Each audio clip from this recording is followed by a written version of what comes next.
Yang pertama, kita bicara soal spam. Oke. Orang spamming, menurut saya boleh-boleh saja. Ya kan? Orang Indonesia itu paling jago kalau nyepam memang.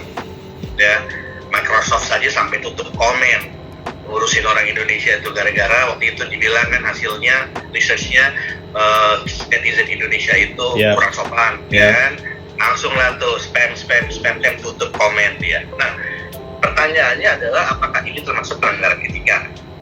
Yang disepakati secara nasional adalah yang sifatnya hujatan dan penghinaan. Oke. Kalau soal tingkat kesopanan nggak bisa dibilang pelanggaran etika. Kenapa?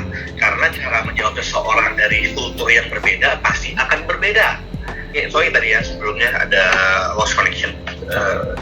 Mau nyebut brand nggak enak. Jadi ya itulah soal penghujatan dan penghinaan. Ini kan teman-teman mungkin Mas Riza Dinada, cewek cowok atau ya Pak Mas atau Mbak Riza lah nih Dinada.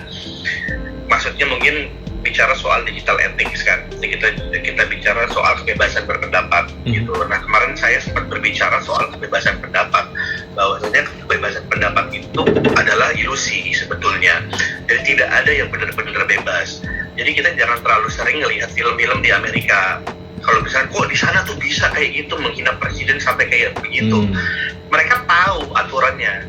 Mereka tahu aturannya jangan sampai menghina atau menghujat. Ya, karena ada beberapa aturan yang menyebabkan mereka bahkan bisa menghina agama tanpa dikenakan pasal penistaan agama. Itu di Amerika. Gitu, karena mereka dilindungi oleh konstitusi mereka, Bill of Rights, ya kan. Nah, kita kan di sini punya konstitusi sendiri dengan Undang-Undang Dasar 45. Yang kedua, kita menjunjung tinggi adat ketimuran.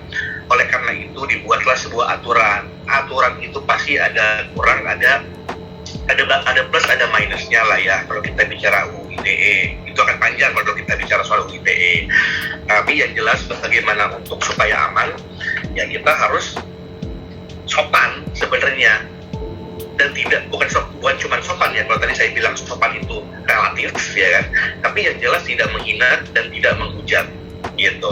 Karena kita harus mampu untuk membedakan kritik, ya, nyinyir sama fitnah gitu. Saya pernah lihat sebuah meme soal Pak Lurah yang tali sepatunya copot ya. Kalau kritik nyampeinnya, Pak, tali sepatunya copot, diikat aja, nanti Bapak jatuh. Itu kritik ya. Kalau nyinyir, ikat sepatu aja nggak becus, apalagi kerja, itu nyinyir. Ya. Berarti memang dari bahasanya bisa membedakan dari intensinya ya. Kalau fitnah, bisa saja orang bilang sepatu boleh maling, pantesan aja nggak bisa diikat. Waduh. Udah ekstrim banget yang itu tanggapannya. Itu semuanya adalah tanggapan, itu semuanya adalah komen. Tapi kita harus mampu untuk membedakan kritik, ya kan, nyinyir sama fitnah. Nah, yang bisa masuk ke ranah hukum yang mana? Yang fitnah. Iya. Gitu. Jadi kalau pertanyaannya Riza adalah mana yang merupakan pelanggaran dan bisa dilaporkan, ya yang intensinya, yang atmosfernya, rasanya seperti yang terakhir ya. Betul.